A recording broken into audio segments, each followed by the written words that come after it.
What's up, creative people? Rabbi Jones here from RBJ Creative Studio.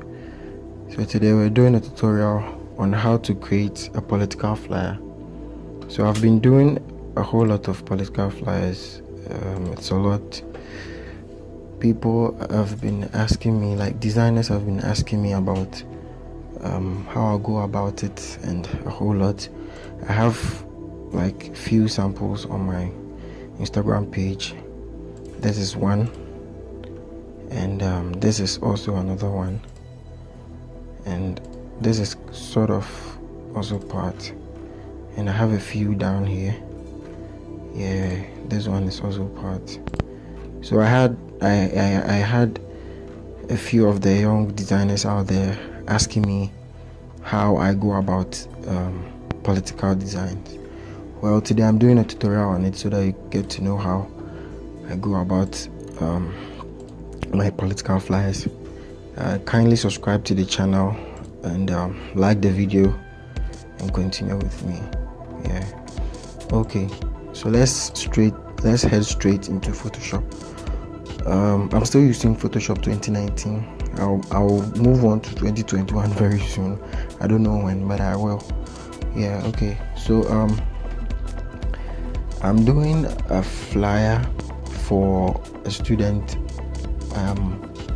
contesting for a general secretary position, and this is not the student, but they are both in the same category, or I don't know how to put it.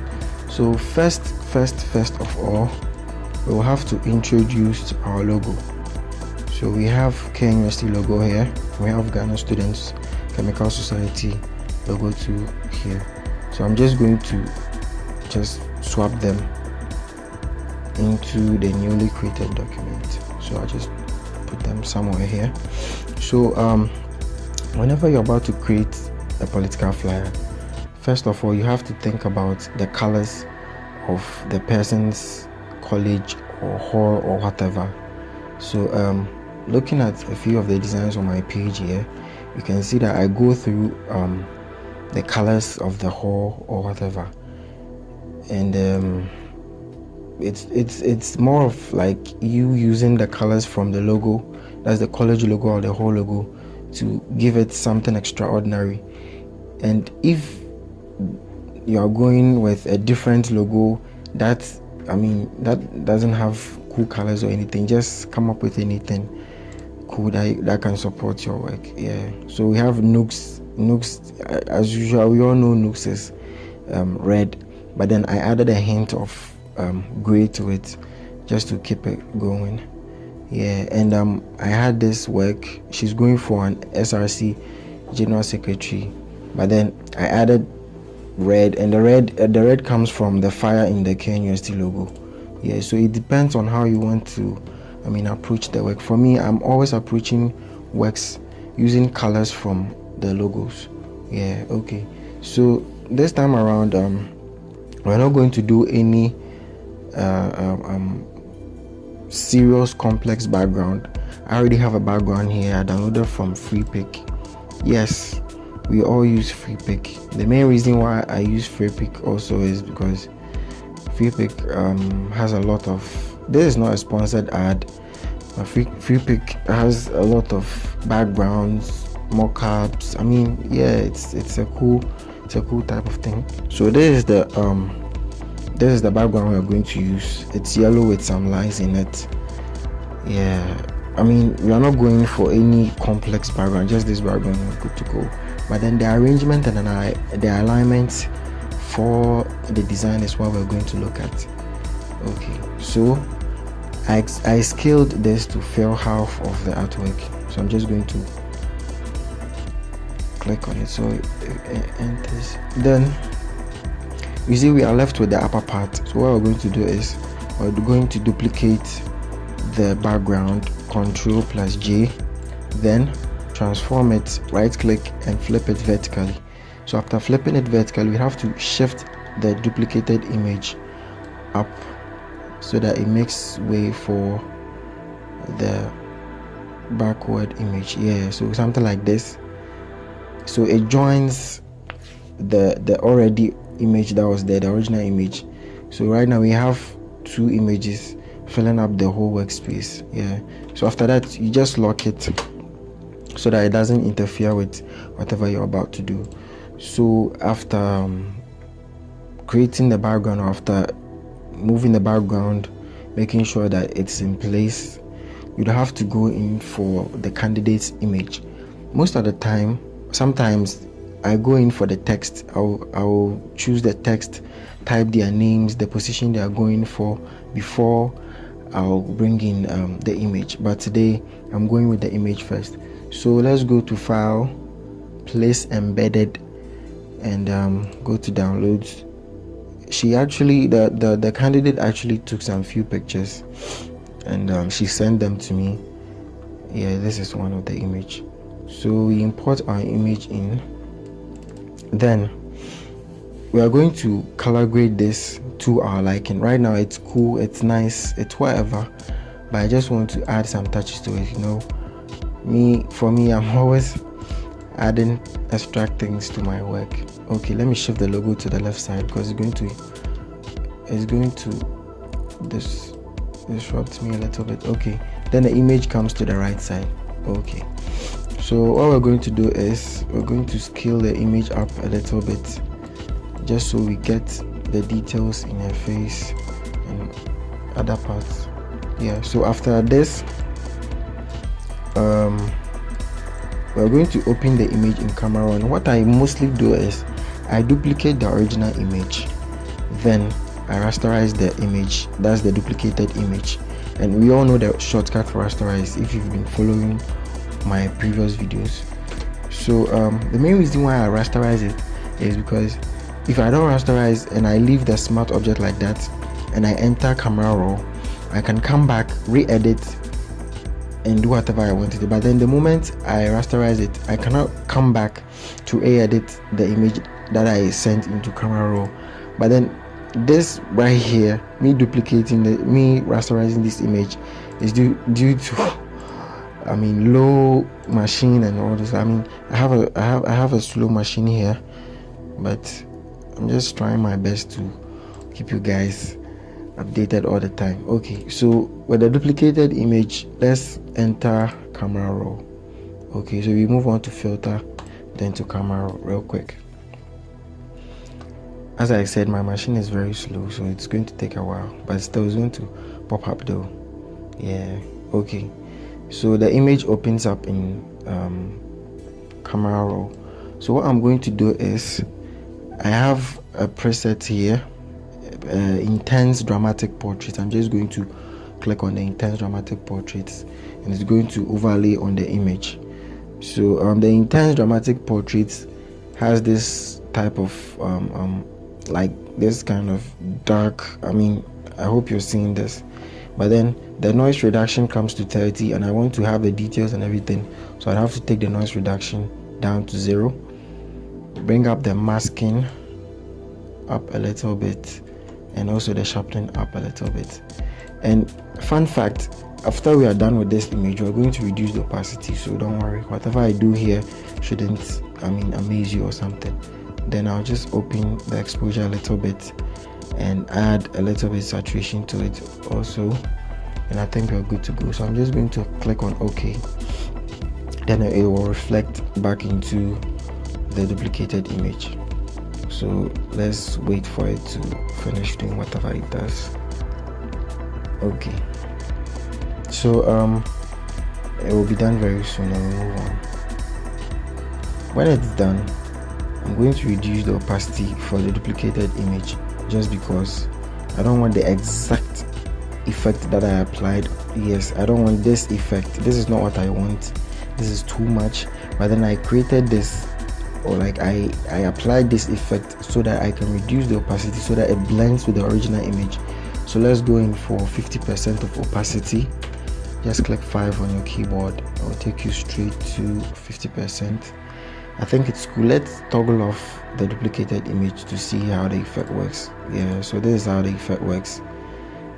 Already the image they brought was quite good. It's nice, but I still feel like adding effects to it just to make it popping and all those things. Because some people ask me, your images are always sharp, your images are always this, that. This is all I do, nothing fancy. So let's just lock the two layers right here. And I just noticed something. You see, I duplicated the background and sent one upwards, but I can see there's a small line here, so let me just bring it down a little bit, and I think we're good to go. Okay, so now that we are done with the image, we'll move on to, wait, there's one thing I have to do. Okay, so this thing is something I mostly do. Is like how do you call it, like paying attention to detail when you're doing your works and stuff. I'm going to duplicate her image, cut off her body, leave her head only, and scale up the head to fill the background. Let's just scale along with this. So I'm going to select the two images, duplicate them, Ctrl+J, and merge them, Ctrl+E. Then I'm going to delete or cut off the lower part, that is from her neck to the very last of the image. So let me just select here and click on delete. Wait, I think I'm way much up higher, so let me just come down a little bit.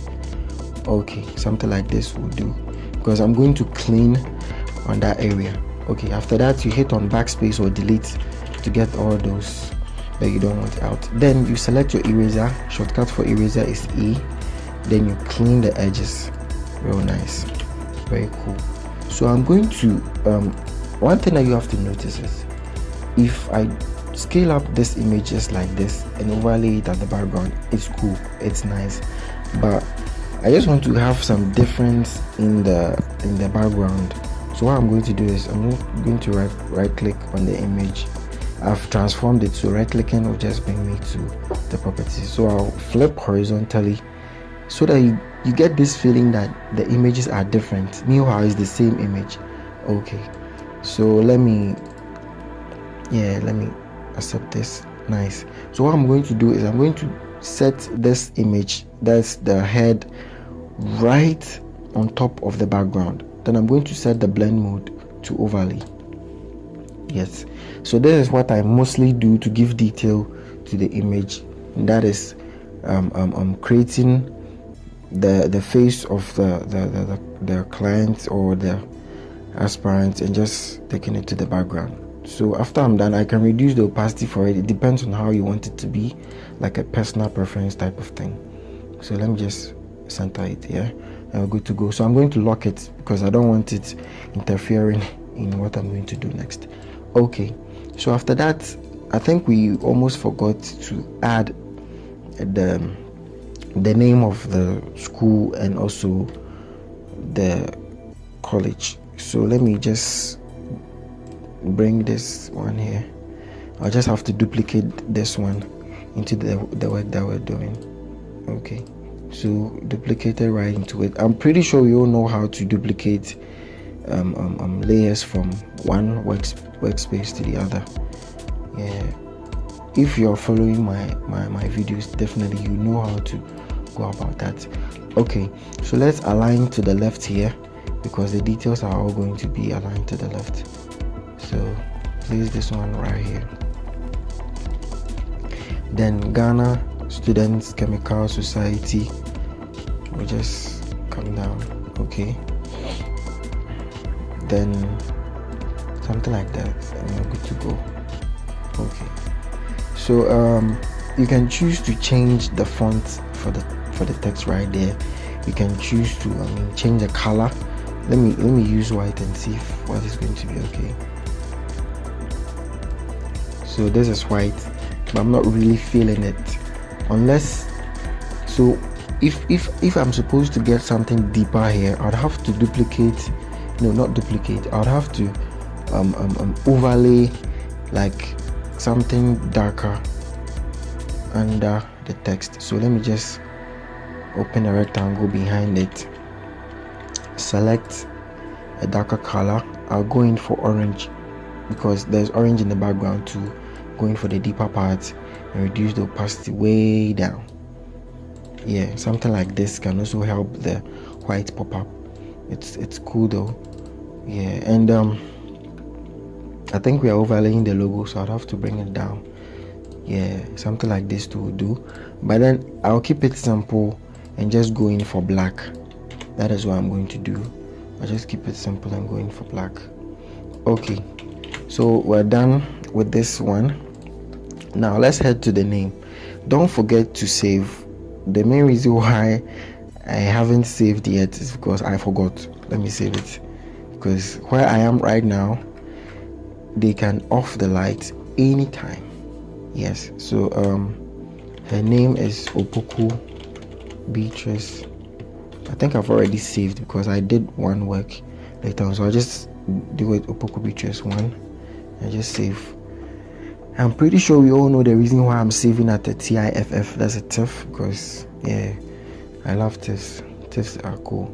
Okay, so now we are done saving. Let's just move on real quick to the name.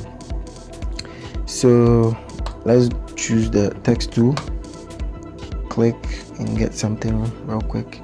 So the dummy text has been given as the lorem ipsum.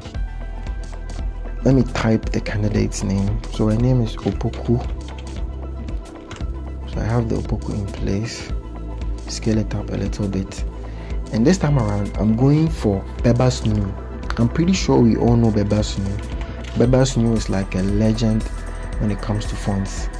Yeah. So I'll kernel it to -20 and just click enter on it. Okay. So we're going to scale this one very big, because we're scaling this a little bit bigger. Something like this will do. Then choose white for it. The main reason why I'm choosing white is because white works when it comes to, bigger text like this, but small text like the school name doesn't work, but then bigger text like this really works. Okay, so what I'm going to do is we are going to slant her name. Okay, so let's move on to the characters. That's the character. We will slant it, or we will italize it. Nice, just like this. After italizing it, we're going to rotate it to the left side just a little bit. I'm pretty sure we are all following very well. I'm going to rotate it to my PC. Oh god, PC, come on. Let me just click on enter, because this guy, yes. So after rotating to the left side, what I'm going to do is I'm going to transform again, hold Control and select the middle transform point there and just shift it to the right side, because I want to get a much more italicized text. So this is what I want. So we are going to duplicate the text and add the remaining name. So her name is Opoku Beatrice. So Beatrice follows next. Beatrice follows next. Nice. I'm going to reduce the size for the Beatrice so it fits under the Opoku. Cool. Nice. Okay. Very cool. So I don't know, this thing I'm about to do is kind of like a personal preference. I'm duplicating the Opoku and I'm going to merge it and take it to the background behind her image. This is something I do because if you pay attention to details, you're just going to see her name at the back, but it's not going to be in white. So let me just move to color overlay and get a different color for it. So I'll go in for the orange, but it's not working for me. Let's shift to a bit yellow. Yeah, I think this one will do. Hit on enter. Okay, then I'm going to reduce the opacity a bit for the text. So you see we have the detail of her name behind her. Doing some small magic. Yeah. Okay, let's move on. So we are done with the name. Okay, I think to get much more like visibility in the name, we're going to add a drop shadow to the name. So go to the effects and add drop shadow. size it up a little bit, reduce the opacity and a little bit of the distance, and hit on OK. So there's this effect I've been doing quite a while now. People already know how to do this effect. I'm still going to teach this over and over. Right click on the effect, that's the drop shadow, and you see create layer here. Click on it and it's going to separate the effect from the text. So here's the drop shadow separated from the text. So what I'm going to do is I'm going to warp or transform the drop shadow to my satisfaction. Okay, so I just transformed to my satisfaction and I think it's doing great. So what I'm going to do is I would have to make sure the drop shadow is overlaying on the beatrice, because right now it's behind the opoko and also the beatrice. But let me just shift it to yes, and this is what we get. Look at the effect there. It's very nice. I love it. Let me reduce the opacity a little bit. It's very nice. I love it very much. I've been using this for quite a while now. Yeah. Okay, so after working on the name, we'll move on to her position. She's going in for GSCS, General Secretary. So let me just duplicate the beatrice real quick, reduce the opacity for it, click on enter, and let's wait for it to transform. I have a very slow PC by force. I'm always forcing. Yeah. Okay, so she's going in for GSCS, General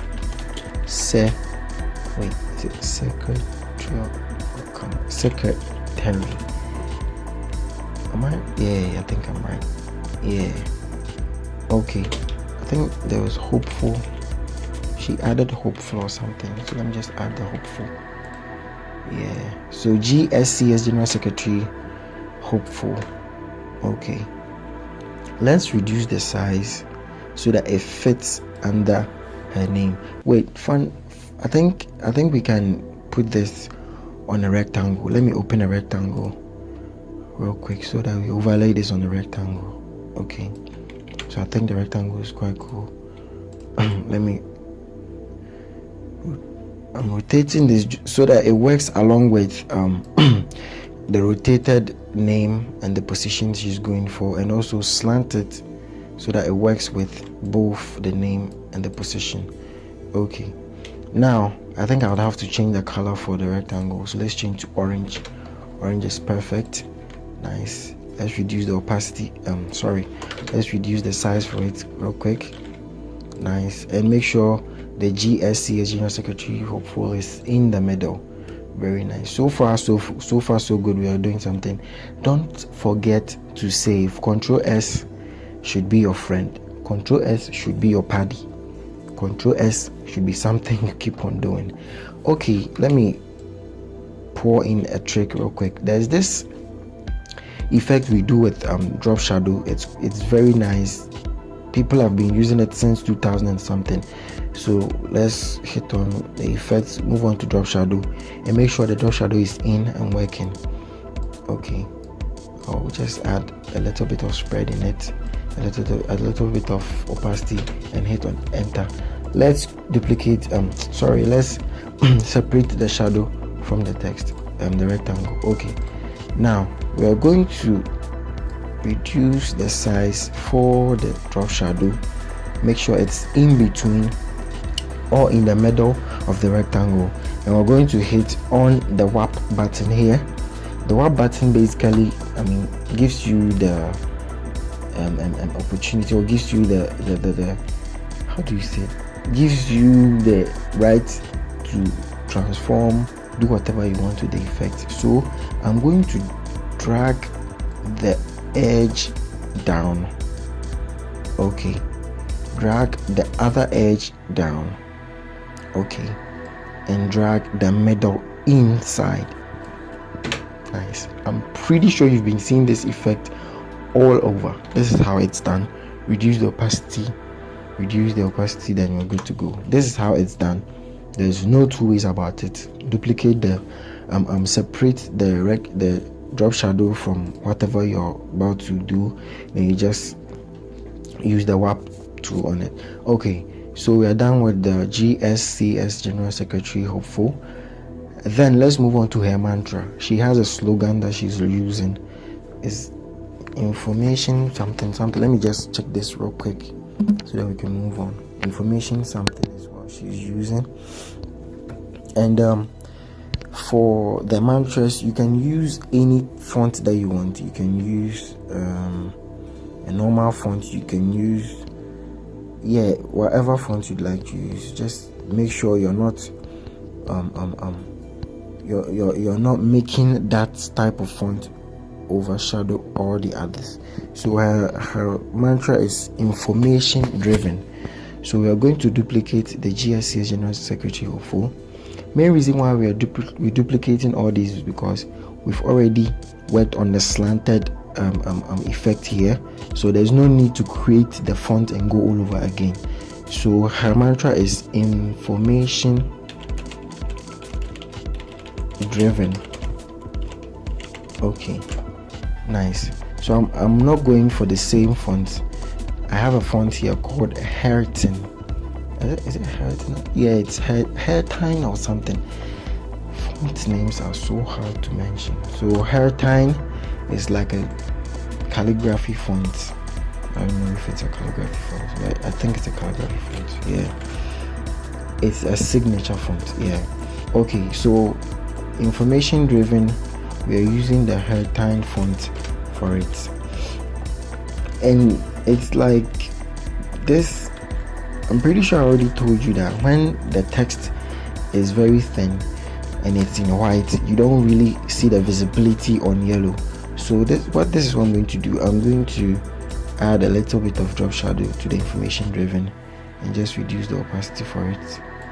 Yeah, so that we still get the details and also get the visibility in it. Okay, and let's move on to the next thing. I think she has a hashtag that she's using, and the hashtag is making the voices of students heard. Okay, so we're going to duplicate the same GSCS because we don't want to keep on doing whatever. Okay, so hashtag making the voices of students heard. The voices of students are not being heard, so she wants to come in to help you guys so that your voices gets heard. Okay, so let's choose Gotham for this guy and choose the book size for the Gotham. Reduce the scaling and reduce the size for the hashtag. Oh, come on. Okay, and then we're going to place it right beneath the information driven. Yeah. Okay, real quick.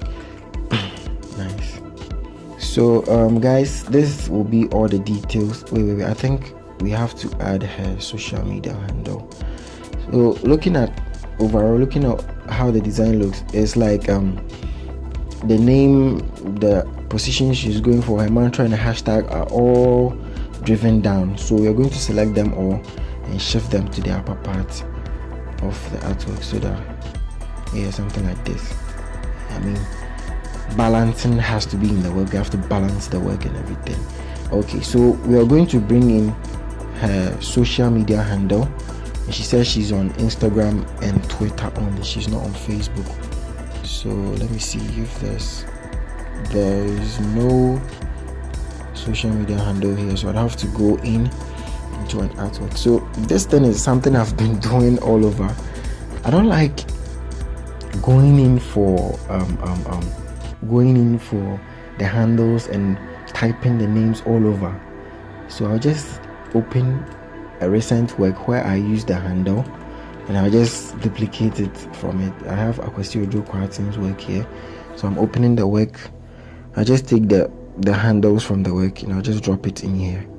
Yeah, sometimes you have to take a shortcut when it comes to these design things, because probably the client will be giving you pressure and all those things.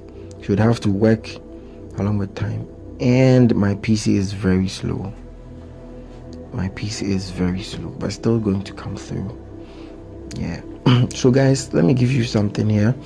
Last week, my friends in the graphic design group, we have a graphic design group that we join. If you're a graphic designer and you want to join, just hit me up on WhatsApp. I'll add you to the group.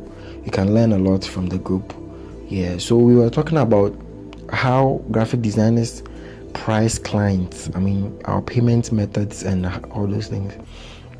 And one guy was complaining about doing a design for a client and a client not paying.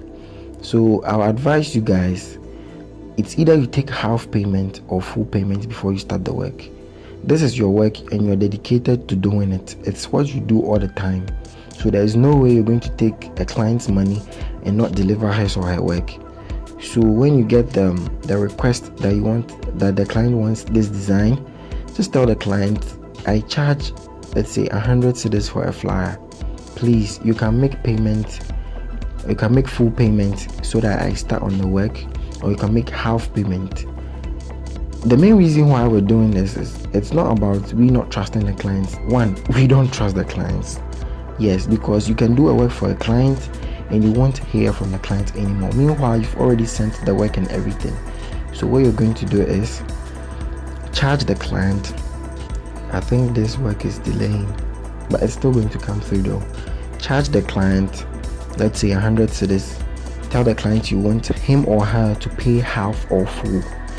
If the client talks about making the payment before you doing the work, just let her know or let him know that this is your work, you're dedicated to doing it, and it's your policy.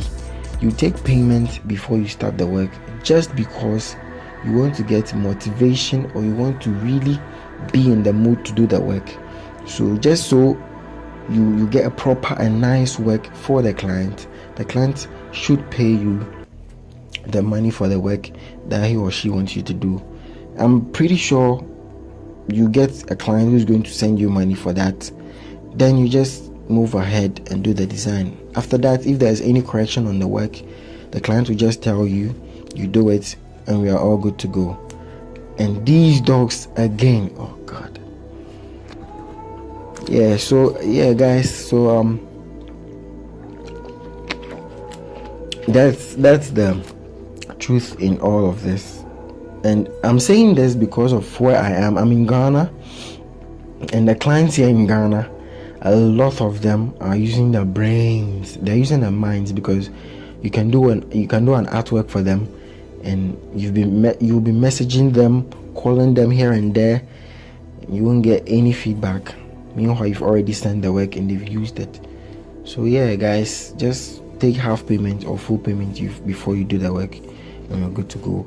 I'll be doing a story time probably this week for this topic on how to take payments before work, or how to discuss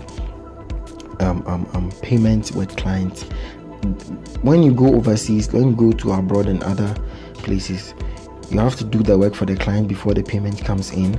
But here in Ghana, come on, you can't do that. So I'll be doing a story time, or probably like a podcast sort of thing, yeah, so that you guys can cop some advice and stuff on it. Yeah, I think this guy has really delayed. I wish I could forward this, but then I've made some real good points here, so I can't forward it. I'm pretty sure you listened and you took something from it.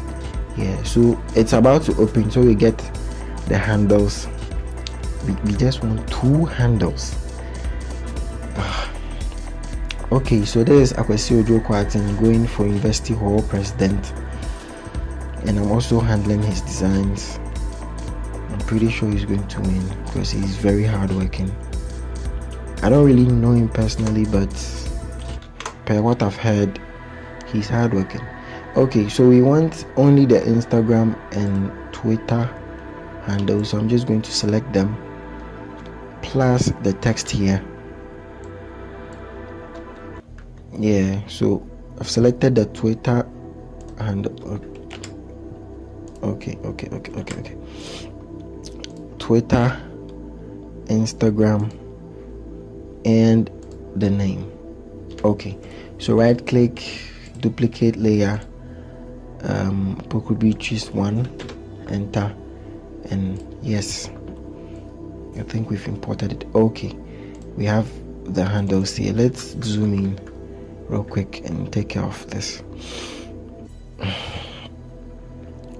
So I'll be getting a new machine very soon, so you guys shouldn't worry.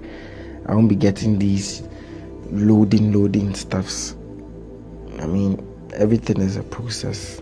You have to go through the process. You have to go from level 1 to level 2. You can't just shift from level 1 to level 10. Okay, so let's get close up with the handles. I'm having this feeling of using the way the hashtag has slanted to also write the name for the Instagram and the Twitter handle. So I'll just delete this. Yeah. And I'm going to drop the handles down, duplicate the making the voice of the students, whatever. Then at what was a handle? She said her handle was something. Yeah, is it Lovesta? So at Lovesta for the handle. So the Lovesta is for the Instagram and also Twitter. So we're going to leave a space for the Twitter handle and just drop it in here. And then after that, bring the text close to it. Okay, I think we're good to go. So guys, basically the whole idea behind creating a political flyer is just sit down, be creative, create something before you enter into Photoshop to do anything.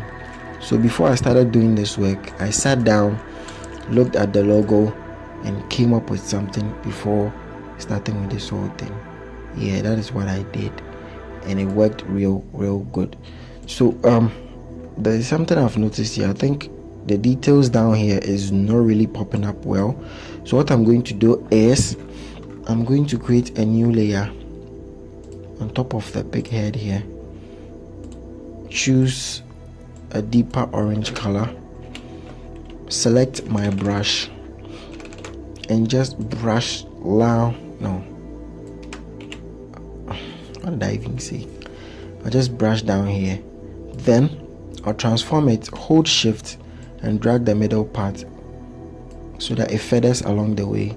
I'll drag it down and hit on enter. So what I'm trying to do is I'm trying to give the lower part a deeper feel, like a solid kind of view, so that the details here can really show. Yeah, so after creating this, we'll move on to the blend mode. We're trying to get something deeper, so we start from normal to dissolve to darken. This is how the effect looks like. Let me just get a close up here. Okay, so let's start from darken. Okay, this is darken. Multiply. Okay, let's put multiply down. Let's keep on going. Color band, linear band, sort of darker color. Lighting, screen, no. Color dodge, no. Overlay, no. Soft light, no. Hard light, no. I think we have multiply down. Linear, sort of. Pen light, no. Hard, no. Difference, no. Exclusion, no. Subtract, divide, hue, saturation, color, luminosity, all no. So let's go back to multiply. I think multiply will do, and I think I saw darker color, or was it linear band? Linear band too was cool. So multiply and linear band. I'll just go for color band and reduce the opacity for it. Yeah, then you lock it. So now after that, no, you see there's this yellow lines falling through the details and it's still distracting it. So let me just select multiply. Yeah, let me select multiply. I think multiply will do. Okay, so guys, basically this is the whole idea behind a political flyer. Just be creative, create something, make sure the image of the client is really popping, get the details and everything inside, and Yeah, just add some finishing touches and stuff to it. Yeah, so I think probably, I don't know where we've gotten now, but I'm pretty sure we've recorded to quite a long number now. So let me just end here real quick. I'll add something small to it, but then whatever I'll add, I'll have to do a different tutorial to it, just so we don't get a longer video. That's why I'm about to cut it right here. Yeah, so guys, kindly subscribe to the channel, like the video, comment, ask me a question, whatever you want. And if you want to join the graphic designers group, send me a message on WhatsApp and I'll just add you. So yeah, see you the next time. Bye bye.